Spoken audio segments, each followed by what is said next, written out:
And we're live. Draft Season Podcast. We are here with another episode. I'm your host, Sean Logie, Sean Flopke. You can follow us on Twitter. Follow the podcast at Draft Season Pod. Like I said, we have a very special episode to get you guys today. But before we do get into that, let me introduce my co-host. Coming to you live from Queens, New York. We got my brother Raz, Polo Pivoton. Raz, what's good, my guy? What's going on, man? Happy to be here. Another episode of the Draft Season Podcast.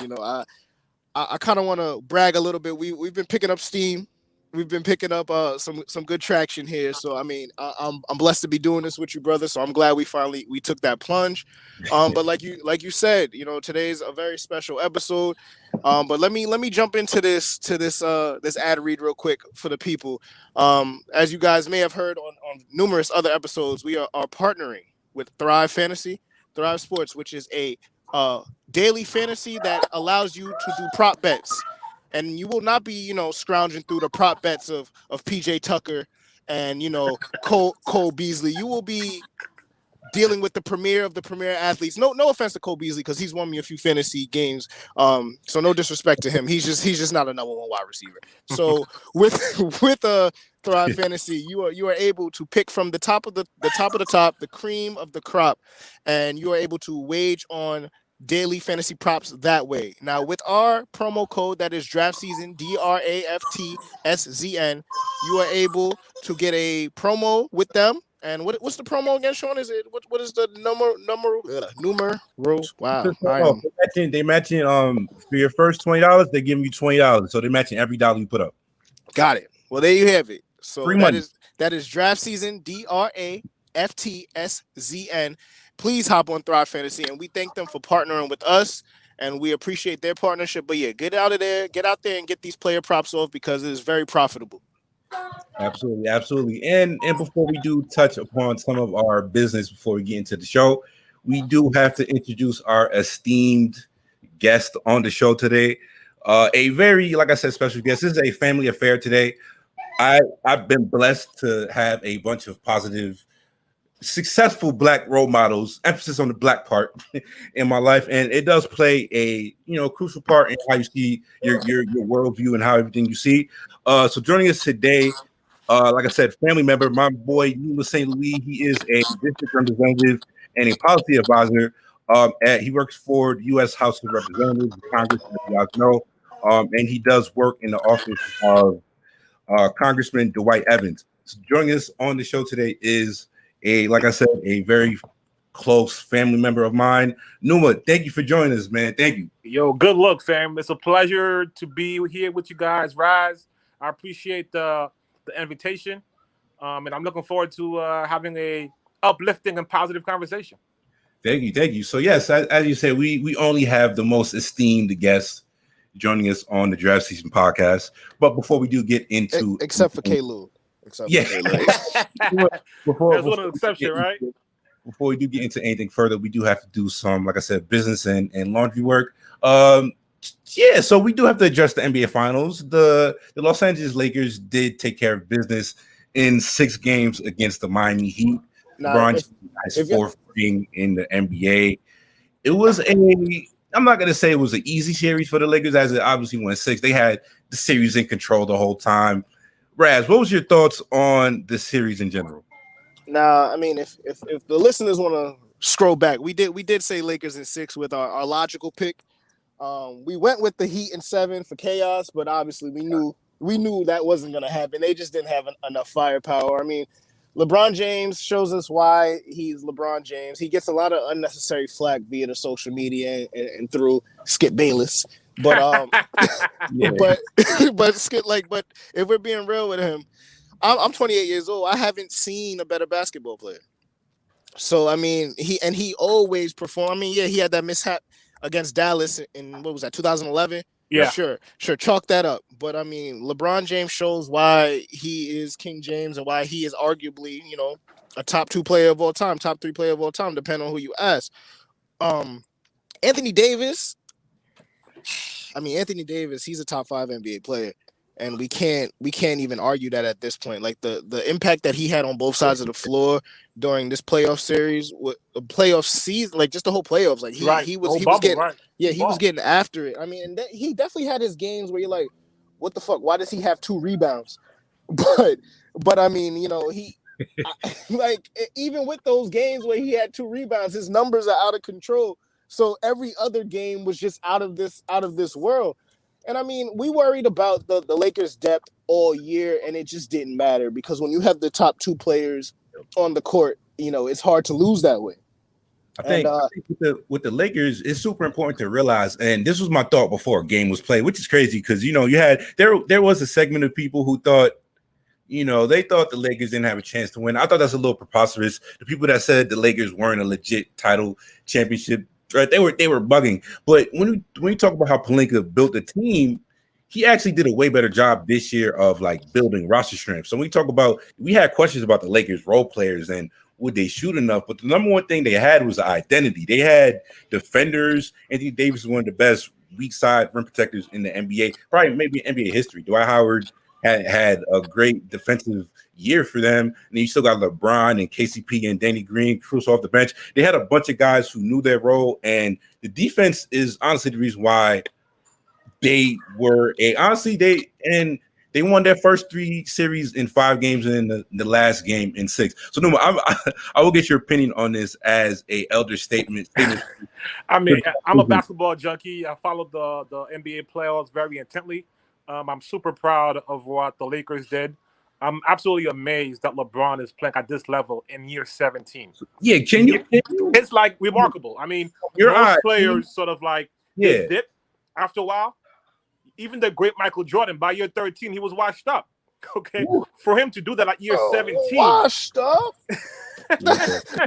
that's tough. Washed up is a tough statement because Jordan. I mean, like I said, I'm 28, so I saw the tail end of that, and washed up is a little bit much. Like it's harsh, you think? Yeah.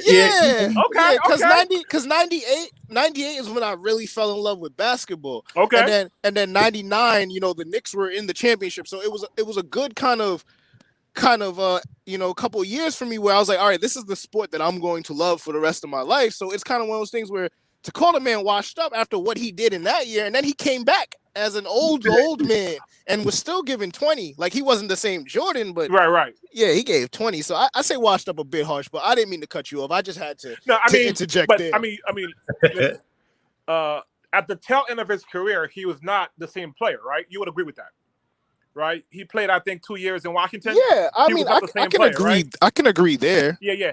That's what I mean. And he did not play all these years. And what I'm saying is that if you take, I don't care what basketball player or any athlete, right? At a certain point, they dip naturally, right? You're not as fast, you're not as strong, you're not as agile, right? It's remarkable that somebody is in year 17, and is the best player in the league. No signs of slowing down. No signs of slowing down. That's remarkable. It's like fine wine, right? I mean, I know there's a lot of discussion in terms of who's a better player, whether that's Mike or Bron. I have my preference. I think the jury's out, okay? When you look at the body of work that he's put in, okay? I mean, in terms of, what I ask people is, what exactly does Jordan do better than LeBron? I mean, when you look at his passing ability, his leadership ability, okay, his ability to score the basketball, okay, his ability to lead, I mean, on and off the court. I mean, not to take nothing away from Michael. Michael was a beast. He had that killer instinct. I mean, I followed his career, and nobody had that killer instinct like Mike. But in totality, in terms of the body of work, what Bron has been able to do in 17 years is nothing short but remarkable. I tend to agree with Shannon. He's the GOAT. LeBron is ridiculous, and like I said, congratulations to the Lakers on that humble franchise that has no success throughout the history. Congratulations on them for winning the championship. Underdogs. We'll get more NBA coverage coming up soon. We will have some draft coverage preparing for the 2020 NBA draft. On the way. You could be on the lookout for that coming up in the next couple weeks. So we can move on to the main course that we do have at hand here.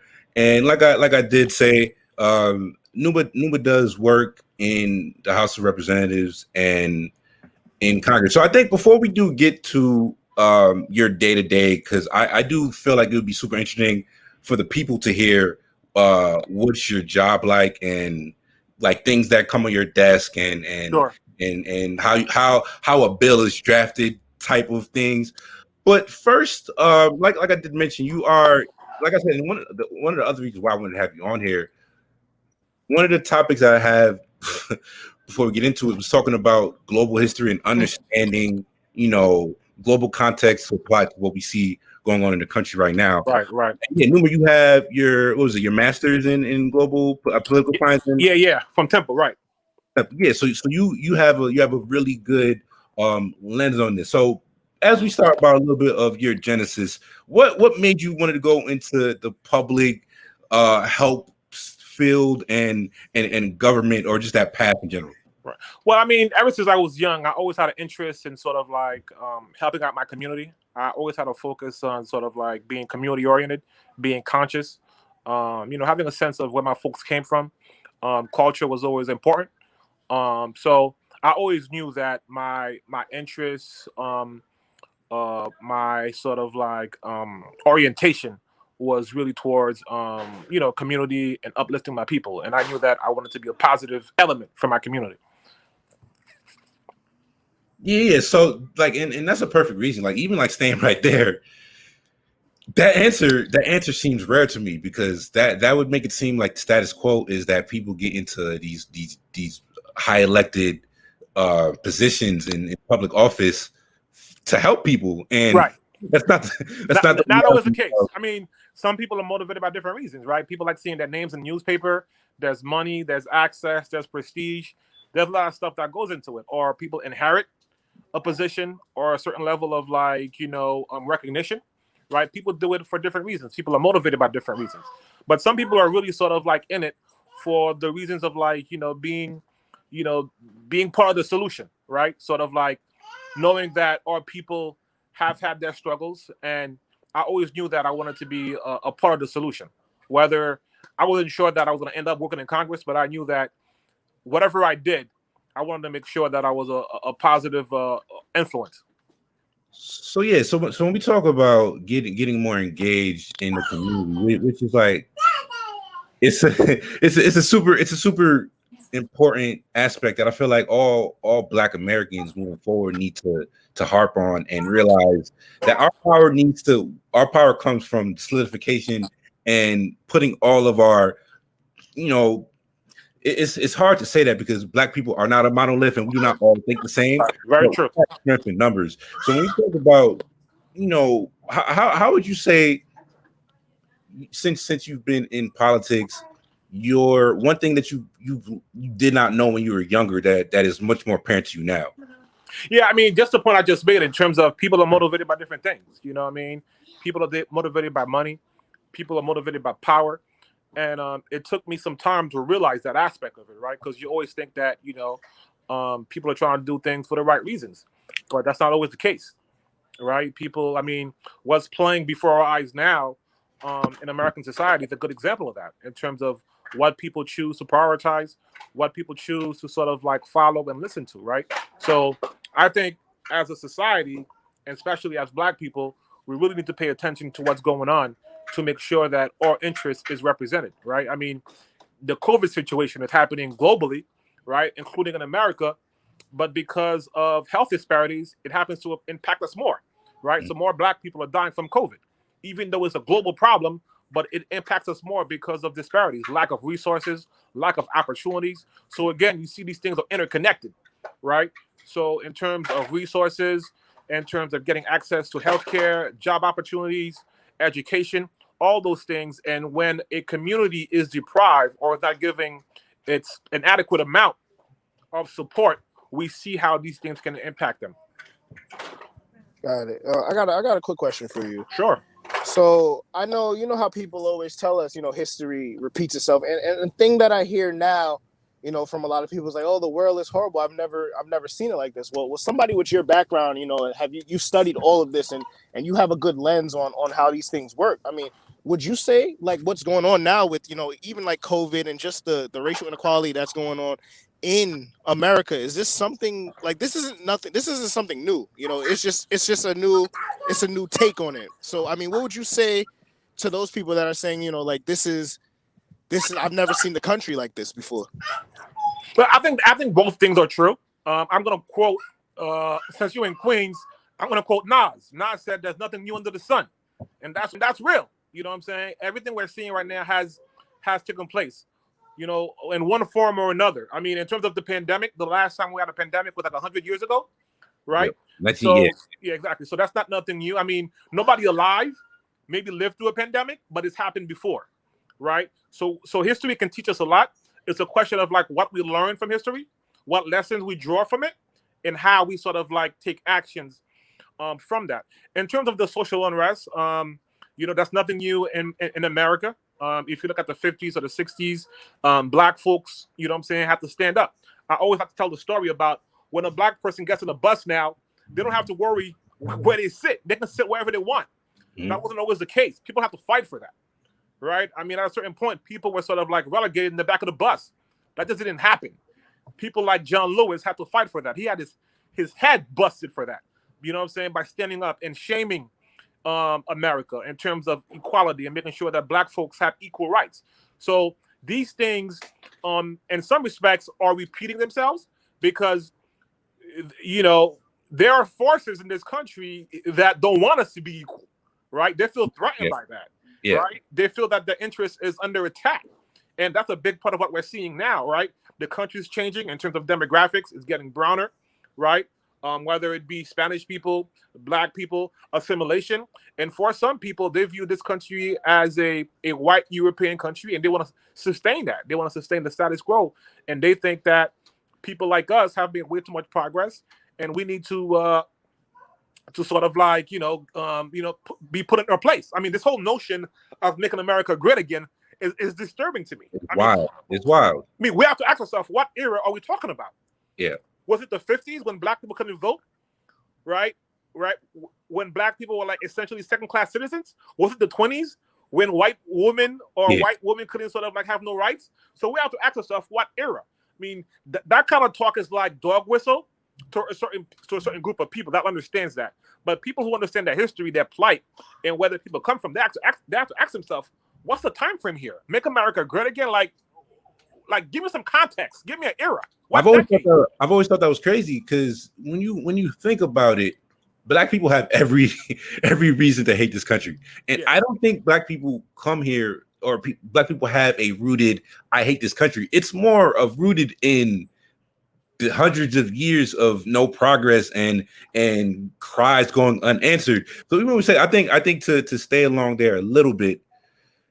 Could you give us a little bit of as a policy advisor role? What does that mean? Like literally, like could you take us into your day by day, like working with the congressman? How does that work in terms of figuring out what needs to be addressed, what isn't a problem, and things of that nature? Yeah, so I work for a member of Congress. He represents the 3rd District of Pennsylvania, which is primarily sort of like centered in Philadelphia. In my role as a policy advisor and district representative, so pretty much I represent him at various functions. So I'm the point person for him. I take care of all city-state matters, right? My portfolio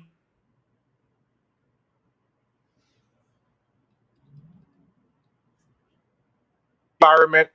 Okay. So in terms of there's no 2 days alike. You know, I mean, one day I might be at a press conference on his behalf. Another day I may be meeting with some interest groups, meeting with constituents. I might be traveling. I might be staffing him at an event. So there's no 2 days alike. But from a policy standpoint, so we constantly are having people coming up to us and saying, hey, you should be doing this. You should be doing that, right? So we have to sort of like stay in the loop in terms of what's happening. We have to have a strong sense of what our constituents want in terms of their interests, what's going to sort of like uplift them, right? And also sort of like as his representative, I have to sort of like listen to a lot of these things. And sometimes he has to decide whether he's going to support a bill or not support a bill.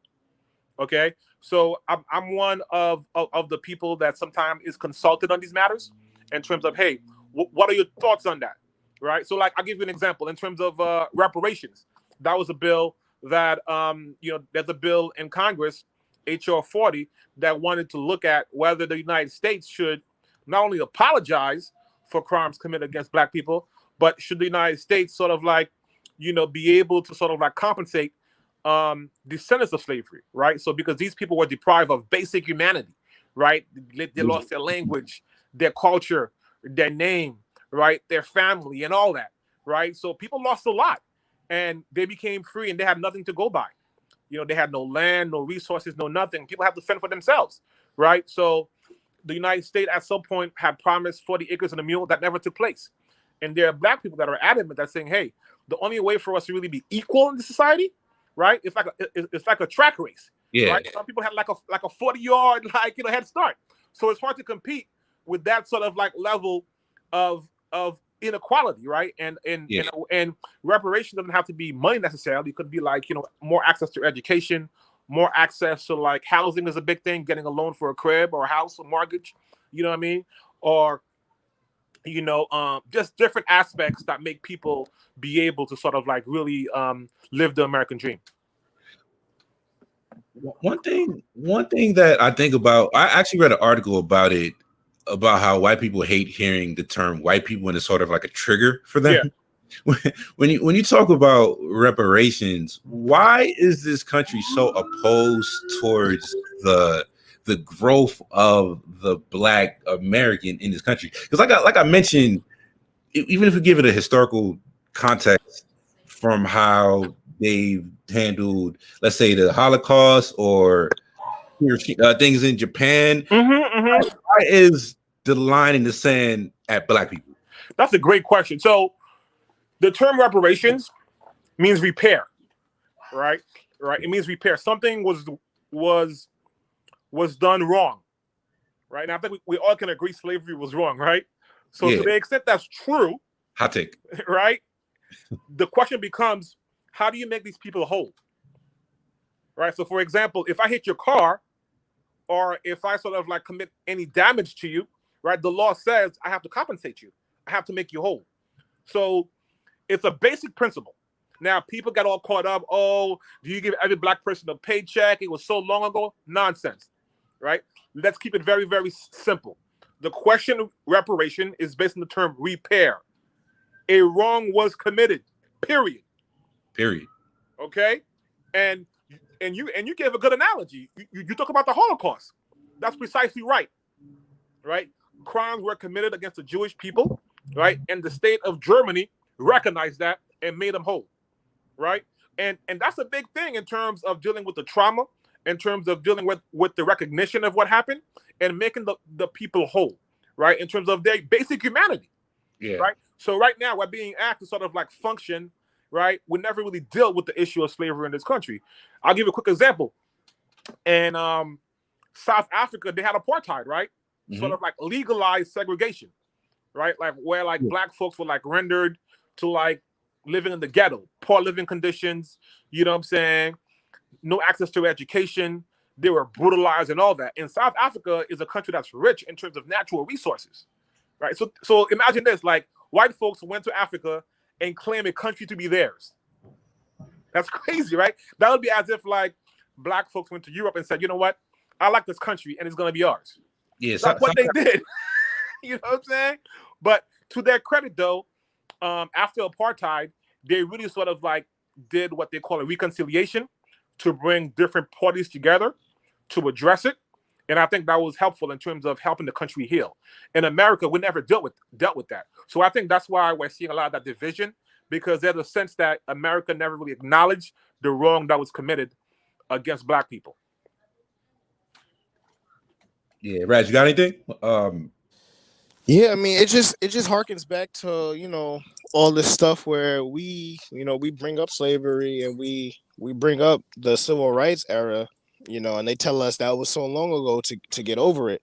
But obviously, like we said, the Jewish community, the Holocaust is a hallowed topic. Like they can always bring that up. 9/11, we always got to honor the towers, but to think about families being ripped apart and sold into slavery, or even, you know, in the 60s, just fighting for basic humane rights. Right. We're told to get over it. You know, like that was a long time ago. And, you know, they purposely put those pictures in black and white, like those Martin Luther King pictures, those Malcolm X pictures, all of those protest pictures, like they're in black and white to make it seem like it was so long ago. To date them, But, huh? yeah, but it's like, yo, my mom was alive for this. Like, Exactly. this isn't one of those things where it's like, Exactly. this is so far removed. Like, yeah, it's like one generation away, right? That's what I'm saying. Like, I know I have family members that were a part of this. Like, my mom's from Sumter, South Carolina.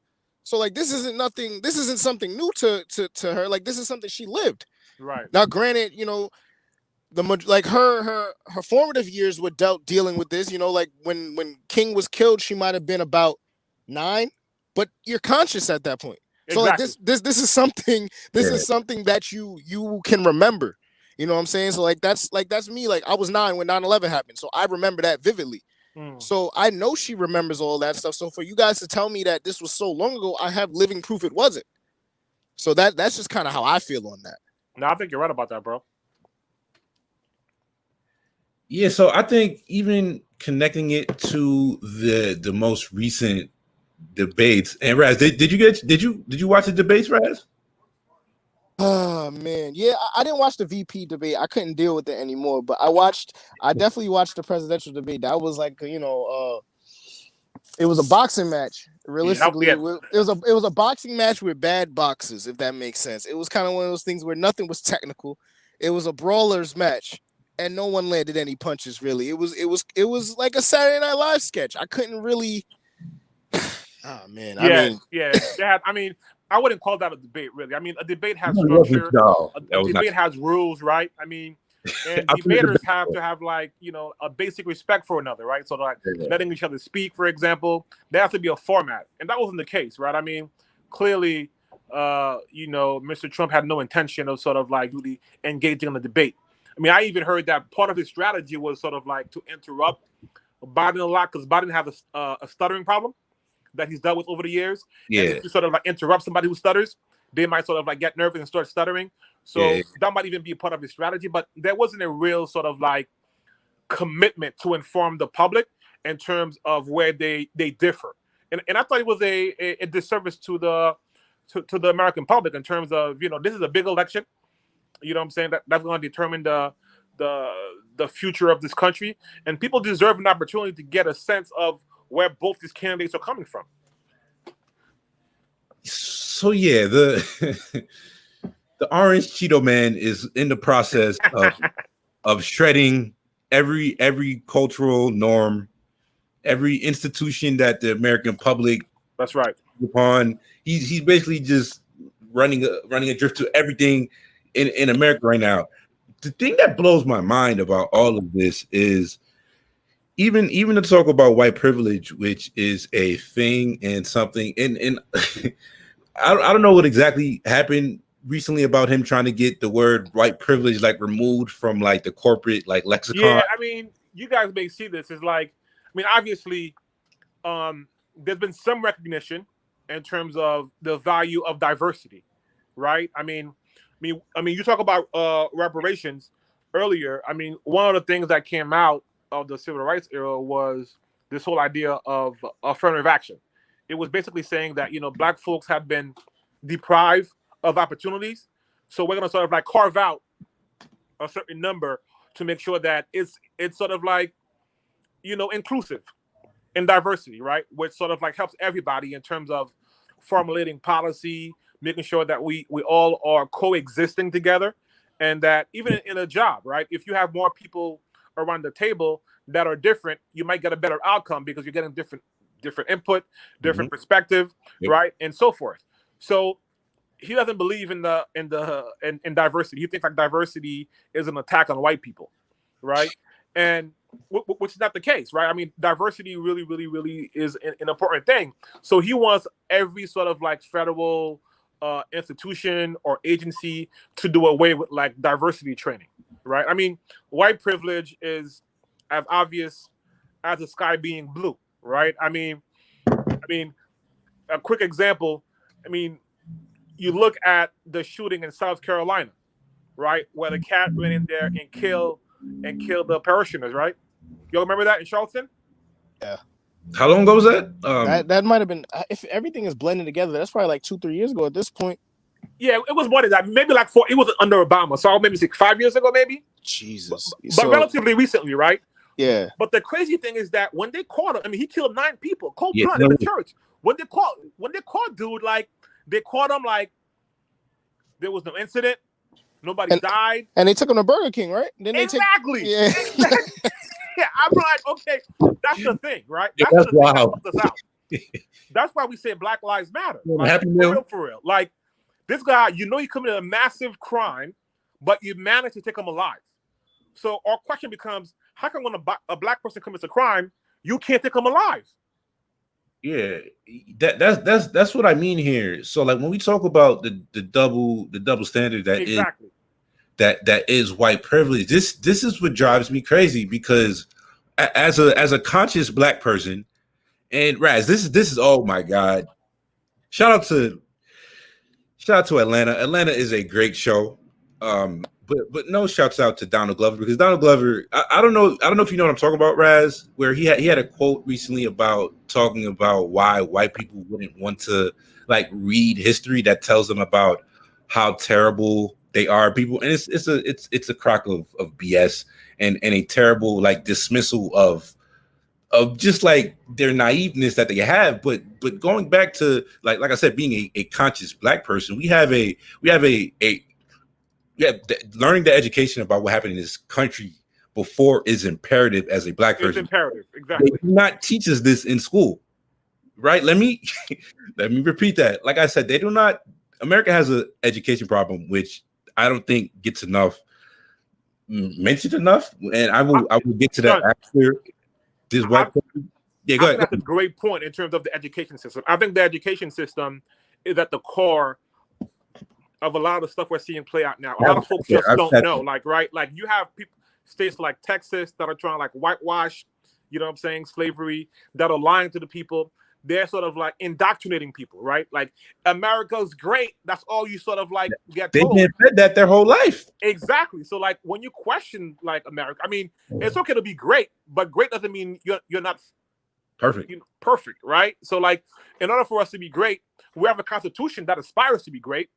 That aspires us to sort of like be a great country that's sort of like rooted in equality and justice for all. But when that was written, it was written by a bunch of slave owners. So I mean, how are we talking? like it's supposed to be a breathing, like, you know, they teach you in school. Oh, the Constitution is a breathing and living document, but I mean, it's out of touch. So it's one of those things where it's like the people that wrote it, the people that wrote it had no plans for me. Like there was no plans for any of us in that document. Yeah. But the beauty of it though is that it lays out the groundwork, right, in terms of being inspirational, right? I mean, the language perhaps did not match the time, but it does talk about that. So we have at least an opportunity to fight for that and hold America accountable to that, to say, hey, you claim to be this, but you're not that. How about you get that? And I think that's where we come in, right, in terms of holding his feet to the fire. Right. Yeah. I think the Constitution does provide an opportunity to sort of like improve the country, because it does sort of like have those words that sort of like talk about equality and justice and all that kind of stuff. And you're right, that did not include us. You're absolutely right about that. But the words are there, and to the extent that the words are there from a legal standpoint, right, we can sort of like, we have a blueprint in terms of sort of like saying, hey, this is where we want to be. This is what we say we are. How do we get there? So I think, yeah, the stat I wanted to read, this is according to the U.S. Department of Education, 54% of American adults aged 16 to 74, that's about, if we're talking raw numbers, that's about 130 million people that live in this country, have a reading level below a 6th grade level. Damn. Now, when we connect that with the crock of lies that we were fed in elementary school and high school and even middle and college to an extent, yeah, and we connect that with white privilege, because when we connect it to it's a triple threat of white fragility, white ignorance, and just white like not being uneducated. So like what is the option to do when these people aren't interested in facts, when they're anti-science, they're That's anti very true. in general, and these people are just they seem to move at their own whim, and we've noticed how time after time these people will vote against their own best interests. They do. You in a country that operates like that, and is there any other historical precedents for lack of a better term? Yeah, I mean, you're raising some really profound questions. Huh? You're raising some really profound questions here, right? In terms of like people voting against their own interests. I mean, it's absolutely nuts that people that are like working poor or even poor or middle class are voting for people that don't care about them, that all they care about is giving tax breaks to rich people and multinationals, right? But guess what? They identify with these people. They see themselves in those people. I mean, the whole idea of Donald Trump being president is like, seriously? I mean, forget if you're conservative or not. Okay, fine, you're conservative, but that's the best you can get to represent your interests? Him? Mm-hmm. And I think it speaks to our education level that people wouldn't trust or would cast their vote for a person that is really intellectually sort of like, yeah, I mean, there's nothing. I mean, the way he speaks, you know what I'm saying? The man offers nothing of substance, right? Just lies and lies and lies. And guess what? People believe him. And we have to ask ourselves, in what country are we living in? And what motivates these people, right? Right? The thing is that certain people see themselves in him, right? They identify with his ignorance. They identify with his language, right? And they think that he's the person that's going to keep black people in check. And it's just a terrible place to be in, because like I said, we're not fighting against logic and logic. No. This is pure irrational hatred. That's just hard to like explain. So like, and I want to think about like the historical precedents of this and the global precedents of this, because like I said, and I don't have a grand global scheme of this to compare it to, but I know this is a dynamic that is rolling down the hill in terms of the perception of America from the outsiders and how they see us throughout these past, like let's say five years or whatever.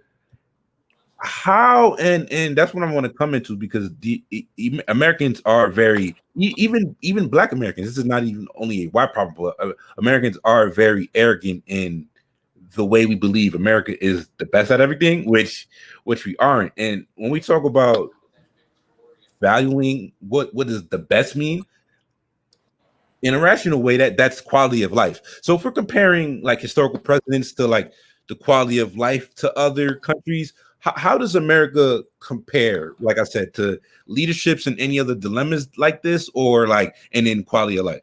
Well, I think that in many respects, America is the sole superpower in the world. If you remember, there was a Cold War. We had two superpowers, us and the Soviet Union, and the Soviet Union collapsed, right, in the early 90s. And we became the sole superpower, right? We have the biggest economy in the world. We have the biggest military in the world.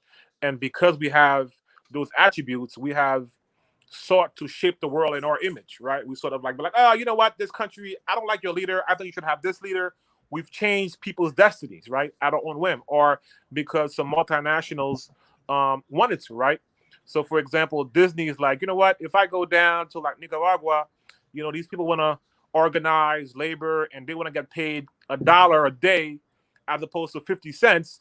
And the government likes that. We may want to overthrow that government to protect our interests, right? So I think in some respects that's very, very problematic, because it sort of like changes people's destiny and people's sort of like ability to empower themselves in their country, right? Like sometimes we become a bully around the world, right? And some people don't like that, right? And we've used our massive influence, be it, you know, in the diplomatic world or militarily or economically, to sort of like get our way. And it hasn't necessarily been good for the rest of the world.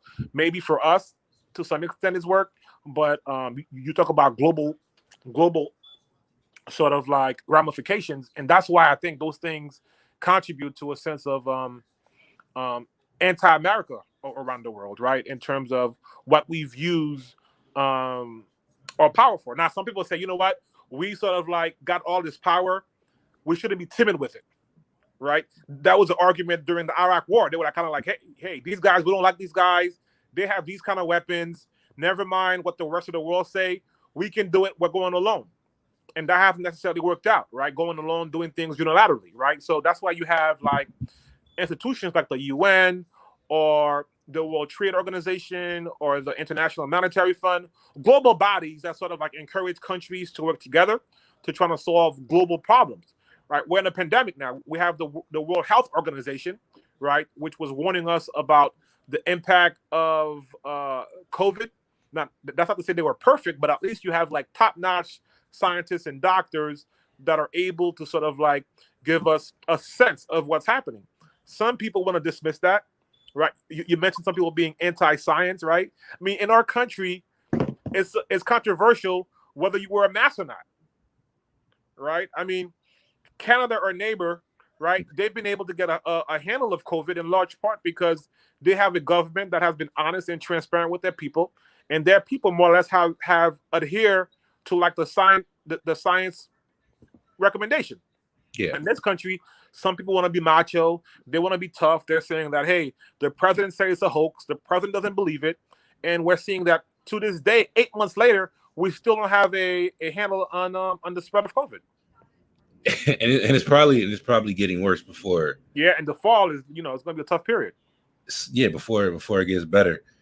So I think one of the questions that I wanted to ask you definitely, and like I said, I don't know if I said it earlier, but we are proud Haitians, and the liberation of Black people connects through Haiti, and we did speak about this earlier, but one thing that I feel like at least domestically people don't understand, at least what's going on in Haiti within the last few years. Can you speak about this? Because I wouldn't be able to summarize it and do it justice. Yeah. So speak about the ethnic cleanse of sort that's been happening in between DR and Haiti on the island, and just put it in perspective, because when I read about this, it was disgusting in the similarities to some of the Trump rhetoric. Yeah. And I don't mean this to offend any of like my Dominican brothers and sisters that are hearing this. And I know it's a very complicated history between the two sides, but when we talk about like the similarities between two, can you just like, for the people that don't know? Yeah.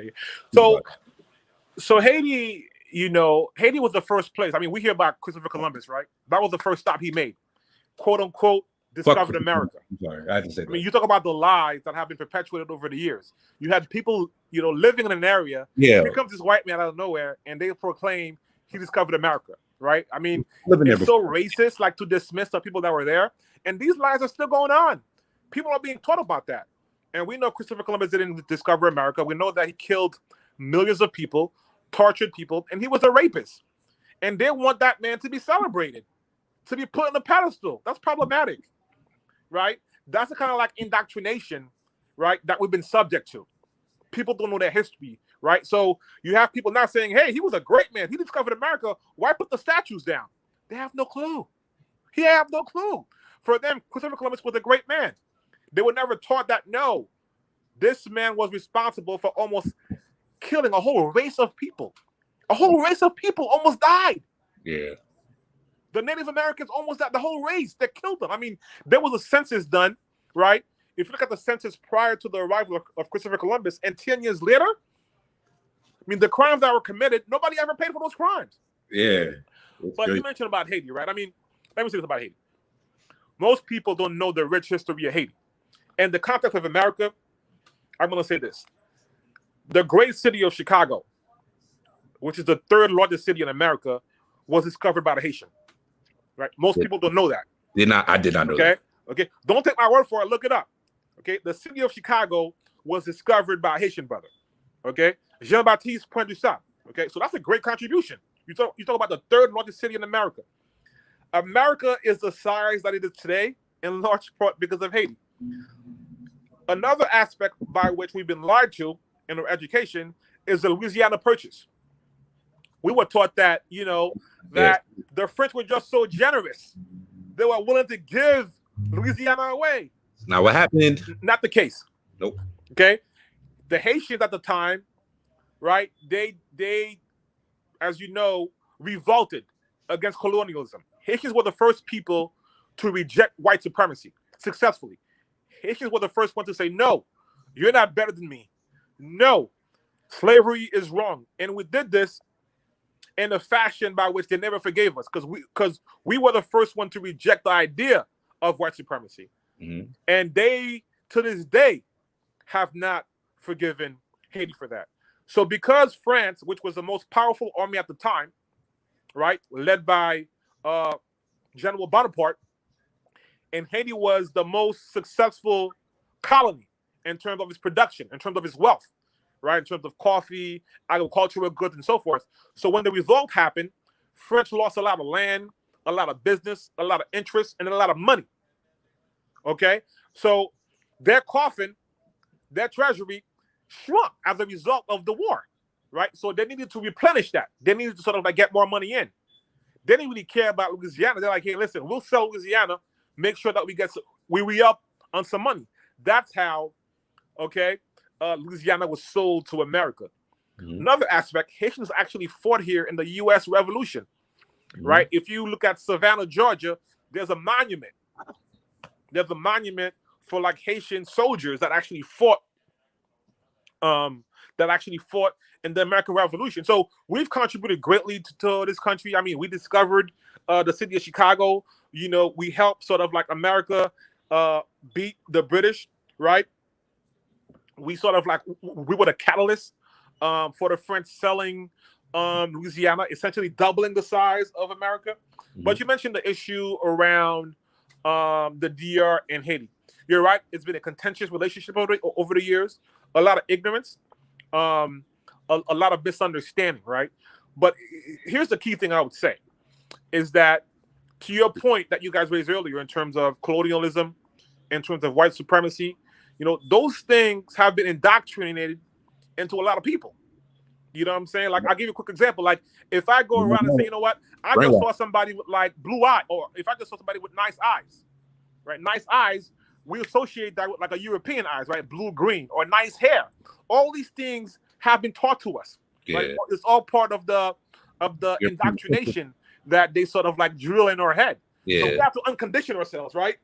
So some people really believe that light is better, that dark is inferior, and all that stuff. And unfortunately, some people buy into that. I'll never forget, Sean. I used to work at I used to work for the school district of Philadelphia. And one day I was at the office, and they had a parent who came in to sign in. I think it was her daughter, right? Her daughter was entering school, and the secretary who usually does the sort of like, you know, the orientation, sort of like take their information and so forth, she was busy, right? She's like, hey, Numa, can you do me a favor? Can you sort of like, you know, take her information, make copies of her documents and so forth? So she produced a government-issued license from the DR, right? And she was perhaps your complexion. You following me? Yeah. She had a government-issued ID that identified her as Blanca. What was it? With your complexion. What was it? She had a government-issued ID from the DR that identified her as being white. Blanco. Wow. Yeah. And she was your complexion. So, I mean, I was like, wow, that really bugged me out. So, so it's a society that has wrestled with race and identity. Not everybody, but you have segments of that, right? Wow. That have wrestled with that. And at times, the government has been complicit in that, right? I mean, they view themselves as being Little Spain and in the Caribbean, right? Like, when you think about Caribbean culture, for example, you don't necessarily think of like the DR like that in some respects, right? Because at times, you know, the society has gotten caught up in this sort of like, you know, whitewashing and sort of like a white supremacy sort of like outlook. Yeah. And like I said, the brainwashing that's going on is dangerous because when you do the history of it, you learn these things and it's right in front of you. So that's what I'm saying. It's just we gotta do a better job of teaching each other and and to just kill the ignorance. One, And you have people in the DR that are like, that are like, Latinos, Latina that get that and are fighting for equality. So I definitely want to shout them out. yeah. Now it's not all of them, but Yeah. like it goes back to like a rooted, like I said, it's so hard to kill like family norms, even when they're horrible. Like some like for Americans, like that's really it's a similar thing to where it's just like I said, the MAGA, Make America Great Again. It's rooted in identity politics and it's rooted in what they valued in when they were younger that they can't let go of. And Sean, before we started this show, you talk about the lack of diversity in the media, right? That's a perfect example of the MAGA thing, right? When Trump ran in 2016, nobody asked him the basic question. Unpack for me, what does it mean to make America great again? What does that mean? Is it the 20s? Is it during the slavery era? Nobody asked him that basic question. Give me a time frame, a decade, right? It's because of a lack of diversity. I believe if we had more members in the media, right, they would have asked them, hey, you know what? At a certain time in this country, we couldn't vote, right? I mean, you guys know the history, right? Yeah. So give me a context. Where are you trying to take us back to exactly, right? But because you never really had people asking that basic question, give me a time frame. Make America great again. Give me a time. Is it, I don't know, the 1800s? During Jim Crow? During slavery? Damn. You know what I'm saying? And I felt like he got away with that because nobody really asked him that basic question. In large part, to your point, there's a lack of diversity. Yeah, if I had to, yeah. When was that point? Like exactly. If I had to put a date on it, it's just like I would have to probably say it would probably be between like 2018 and 2015. But like same problems, really. Like, yeah, like they don't want to go back to the Obama era, so it's like it's kind of backwards when you think about it. You know? Yeah, exactly. So I don't know if Raz is back or whatever. Raz, you can hop in there if you got anything. Not in there. Okay, so I think I have two last questions for you. Sure.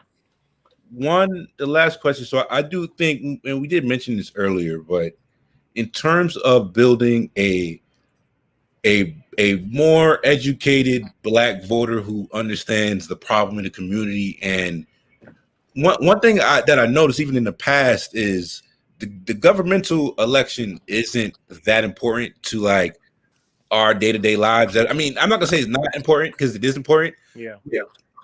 When we talk about being directly affected and in a pandemic year, yes, the government, I mean, the president does have a large effect in your life, as we just learned. But normally, changes that affect our lives usually comes on the state and the local level, right? When it comes to Black people getting more involved in the government to see change that positively affects us, because honestly, like you said, when we talk about the debate, none of that was addressing Black people. The craziest thing about this is it just seems like nobody's talking to us when they're doing this. You might get the mentions of, they'll bring up a Breonna Taylor and they'll bring up police brutality, but they're kind of just mentioning it as like things that hot button topics, not actually things that their feet are going to get pressed upon to bring change. Right. You know what I'm saying?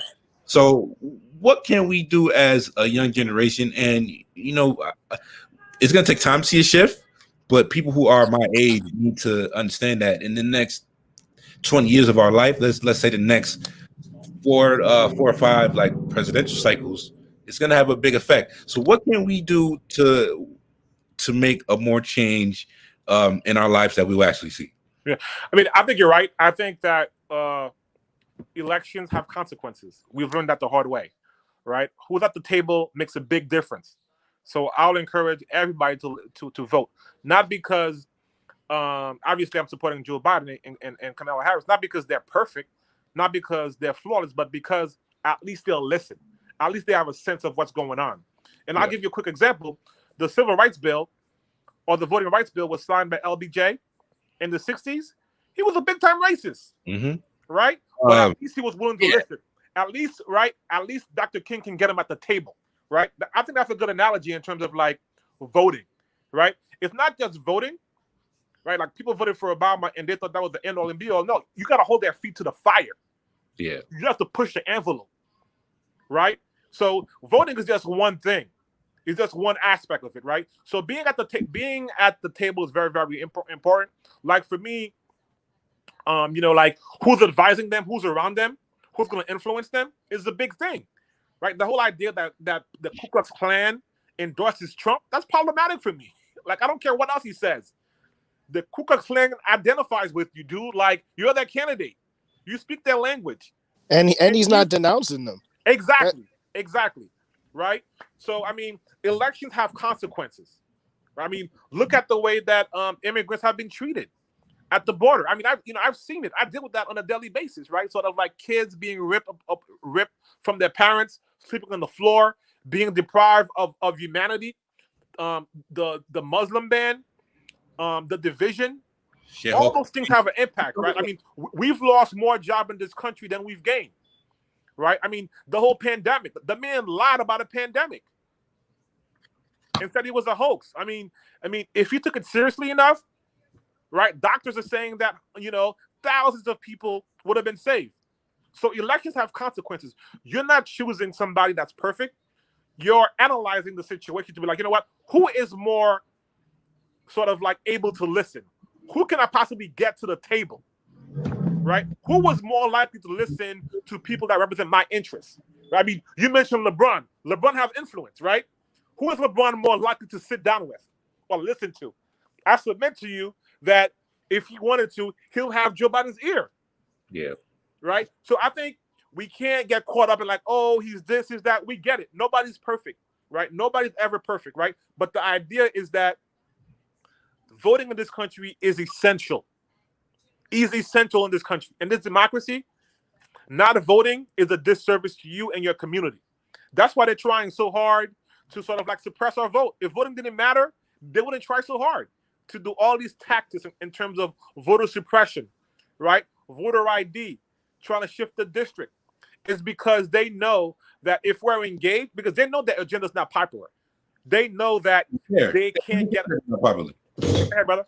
They don't even care that it's not popular. They don't even care. I mean, it's a right-wing ideology, right? It's sort of like very self-righteous attitude, right?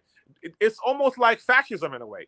They don't care about democracy. They don't care about the rule of law. They want to govern as they see fit, right? It doesn't matter how the minority feels. It doesn't matter how other people feel. What they want, they're going to push through, right? And marginalized people, poor people, regular people, they don't care because they want to push their agenda. So voting is really, really important in this democracy, in this country, not because it's going to solve all the problems, but because it's the vehicle by which we can change laws. It's the vehicle by which we can lobby the government and be able to change certain things. And I view it as, and I have people that have issues with Joe Biden, whether it's when he was in the Senate, some of the bills he signed on to and so forth. And that's fine. There's room for that. Criticism is a good thing, right? But let's not sort of like let the good be the enemy of the perfect in a way, right? So we know that his heart is in the right place, right? I mean, for us as parents that are raising kids, it's appalling to have somebody like Trump be our leader. I mean, we tell our kids not to lie. They see all that. They right? see it. Yeah, not to bully. And this is the example we're showing our kids. For real?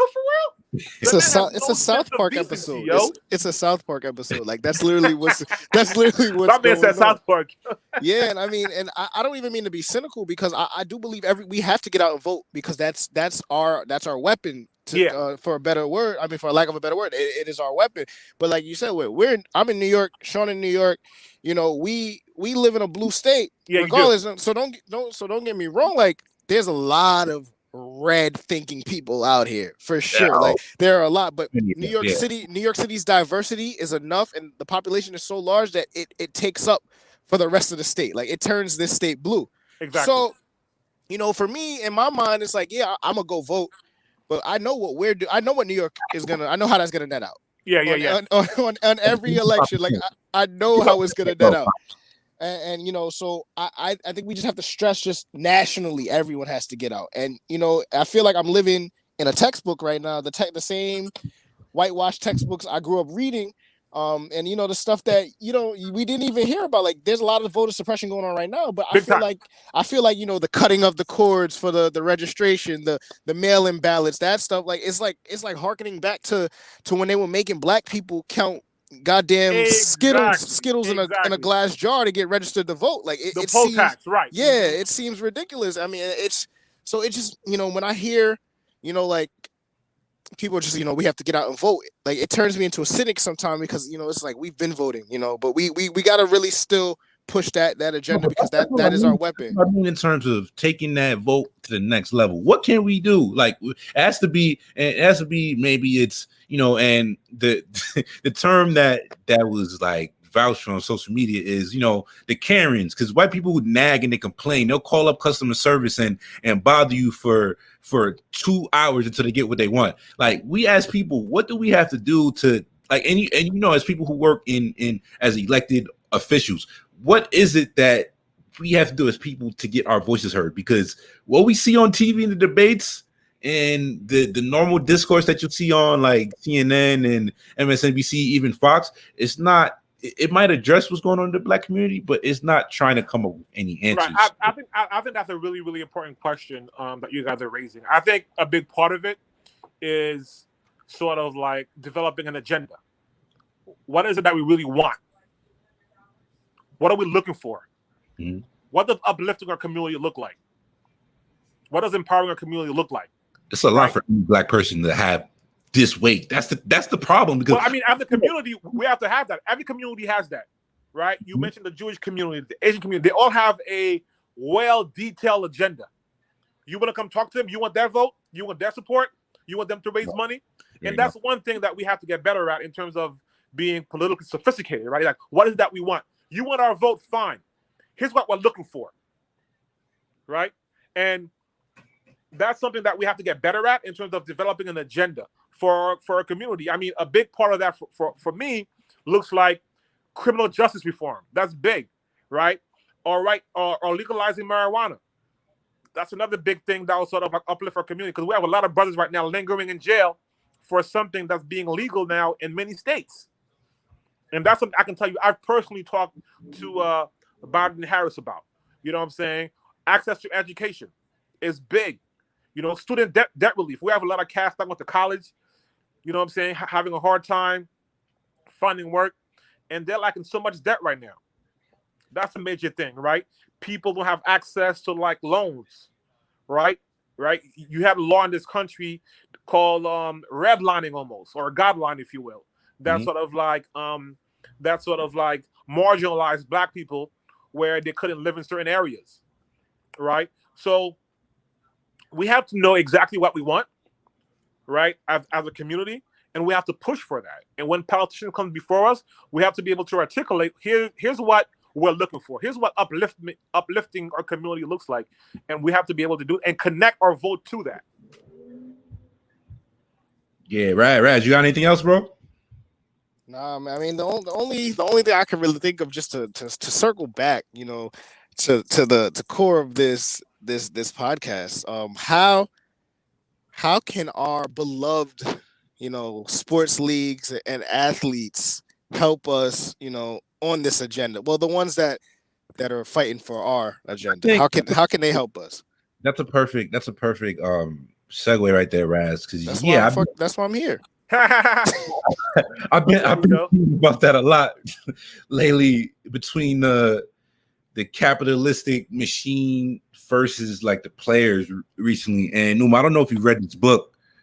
I just finished it, the $40 Million Slave, and it basically talks about the nature of being in that beast of the athletes, and it seems wild to call them slaves, but when you really think about the churning of it's pretty wild. And even as somebody who, I don't like looking at my celebrities and athletes as role models, because they're celebrities and they're athletes. They're not trained properly to have the wherewithal to be evasive enough to cover all of these subjects, but they're the ones with all of the power. You know what I'm saying? Yeah. But they have the platform, right? And I think that's one thing that I certainly appreciate about LeBron, right? And I think LeBron's ability to be socially conscious, to realize that he has a responsibility off the court, right? It's one that he takes very, very seriously, that he empowers his people. Even in terms of voting, I think he recruited like 10,000 people to sort of like work the polls. He sort of like got the NBA to have some of their basketball arenas turn into like polling locations, or even the way he empowers other NBA players, right? In terms of their contract, in terms of being a brand. Muhammad Ali is the greatest, not because he was just great in the ring, but because he stood for something. Yeah. Right? Like he took issue with, he believed in something, right? Like he thought the war in Vietnam was wrong, right? And he categorically opposed it, and he was willing to sort of like sacrifice for that. So I think when you look at LeBron, I think he's a great role model. And to me, that's why he's the king. And I guess that's why I personally give him the edge over Jordan, is because of that social consciousness, where Jordan was like, yeah, like he was worried about the brand, right? Like, Republicans buy sneakers too, which is very true, but he was not willing to step out. And that's one thing I love about this NBA's generation, be it Wade, Chris Paul, Bosh, all these guys had a sense of community. They weren't afraid to wear Black Lives Matter. I mean, that wasn't the case like 15, 20 years ago, because these cats were scared to come out. You know what I'm saying? LeBron really led the way. Now you're seeing athletes being vocal, talking about issues that impact their communities, right? Because guess what? They're the labor. There's no NBA without the black players, right? You have to recognize what you're bringing to the table. Yes, they're on the team, but without the players, guess what? There's no league. No product. And that's what LeBron sort of like helped them understand and capture. Yeah. Right. It's almost like a sort of like labor relationship, right? Like the labor aspect is very, very important. And you have to appreciate that labor aspect, because without the labor, you don't have the production. Mm-hmm. And I'm just really, really proud of this generation of NBA players for the way that they're standing up for social justice, the way they're empowering their communities, the way that they're encouraging people to be involved and be a part of the process. Yeah, definitely. And I think so. Our last question for you today, like I said, this is a sports podcast, so we do need to end on a lighter note and on a sports note. So yeah, you are our soccer, our footy expert for the day. Oh yeah, I'm a big soccer guy, man. Football, big. You need to bless us with your top 5 footballers all time. Any team? Well, I mean, I'm a big Barca fan, Barcelona. Okay. You know what I'm saying? That's I need top 5 players though. We need your top 5 players. I mean, I think Pele is probably roundly recognized to be the greatest of all time. When you look at Lionel Messi, okay, Diego Maradona. Okay. Okay, Maradona was a beast. Okay. All right. Now you have. I see him coaching, and he's funny on the sideline. He had me dying if I see him. Yeah. I mean, you have a lot of great players. I mean, one of my favorite players of all time is Ruud Gullit. And you also have like Ronaldinho, who was a magician with the ball, another Brazilian. A lot of stuff that we're talking about now, soccer embodies that, right? Soccer is a sport where like geopolitics, culture, history all intertwine. It's a global game. And one of the books that had a big impact on me is called How Soccer Explains the World. A lot of stuff we're talking about now have a direct impact on soccer. In terms of like, the transfer market, right? In terms of the racism that a lot of the players face by going to Europe, right? In terms of opportunities, in terms of culture, globalization, all those things are part of soccer. For example, like during the World Cup, you have countries competing against countries. So you may have a situation where you have Ghana playing England, where England used to occupy Ghana, right? Or enslave Ghana, if you will. Now, imagine the pride of people from Ghana when they're playing England, a country that used to colonize them, right? So you see the emotional aspect of it. So all these things go into the game. That's why we call it the beautiful game. I love basketball, but soccer is, I'm a soccer junkie. Close to the heart. No, soccer. It's something I've picked up as I've gotten older. But soccer is dope, man. And soccer's dope, man. And in the Premier League, I follow Arsenal. I see you left off a very important player. Who's that? I don't know if you did it on purpose, but I feel in your heart that you did. I think I know where you're going with this. He's that Barkley, bro. So I mean, Yeah, that's what I'm saying. He Ronaldo. Yes. No, Ronaldo. He's my goat. I mean, it may be a little misguided, but that's totally fine. You know what I would say about Ronaldo? He's the best athlete. I would say Ronaldo. I think that the sports car athlete. Yeah, exactly. Like, for example, I don't think Messi would be a good basketball player or baseball player, whereby I think whatever Ronaldo did, he'd be great at it. Like, I mean, his hops is crazy, right? I mean, he's just the best athlete, and obviously that gives him an edge over everybody he plays with. I mean, his goal scoring ability, his ability to sort of like create opportunities and be fit, he's remarkable. I mean, he would have been probably the best tennis player if he chose to play tennis, right? He would have been a world-class basketball player. He's just probably the best athlete, I would say. And I got one question. I mean, how can we fix Man City, man? I'm trying to figure out how we can do this. Y'all got all the money in the world, right? Yep. Y'all got all the money in the world. Y'all can buy any player y'all want. Now, Man City, y'all had a nice run, but it's our time now to shine. Go Gunners, go Arsenal. Yo, Arsenal. Whoa, man. Arsenal. Once they fired Arsene Wenger, it's just amazing because the banter and the slander that Arsenal get, it would just be just because they set themselves up to fail in humorous ways every time. Yeah. Well, I'm glad you mentioned Arsene Wenger, which tells me you know your soccer a little bit. Arsene Wenger was very intellectually sound, and he is credited for bringing a lot of African players in the Premier League. Like, for example, the current president of Liberia, George Weah, right? Wenger recruited him to play in the Premier League. So Wenger is somebody that is a great philosopher, a great thinker outside of the game, just intellectually sound, just a great human being, really. Yeah. And his style of soccer, I love, the open space, the passing, the intricate movement. Just that brand of soccer, I just really love. And obviously, in the tail end of his career, the team wasn't as good because they focused so much on offense that they were very leaky in the back end defense. They gave up a lot of goals, and the team was very fragile.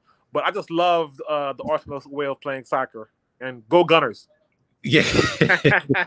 No, definitely. We're gonna have more soccer content in the future. We're gonna bring on more of our soccer correspondents. So we might gotta bring you back on here for man. Whenever. I'm really proud of what you guys are doing.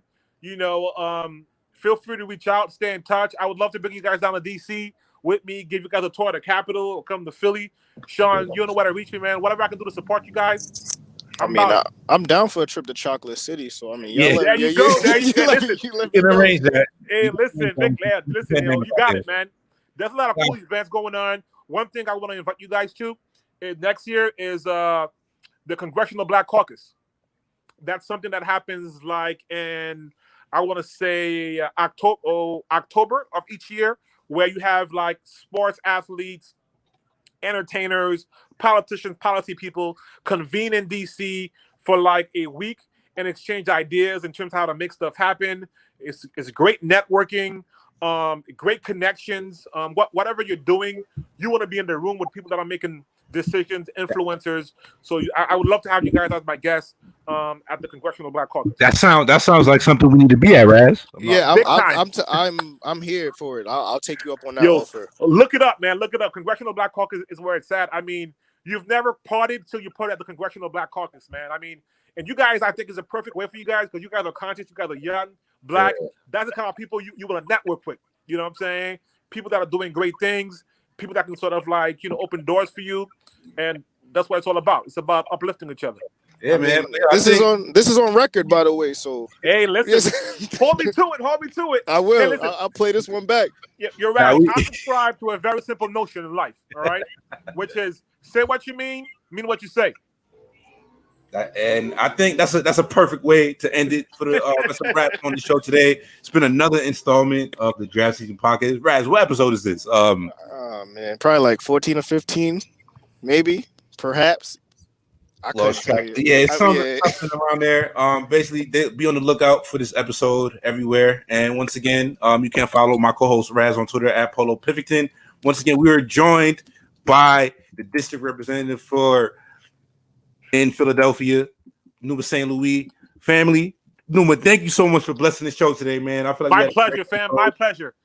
I'm looking forward to coming back, man. So let me know. we're gonna have, I'm gonna bring you on. I'm gonna bring you on with our more opinionated soccer people because I can't go in the back and forth for soccer, but you have to defend Arsenal there. Not to me though. And listen, whatever it is, I'm down, man. Let me know, brother. But yeah, man, been Draft Season Podcast. We out of here. We're out of here. Peace. Good luck.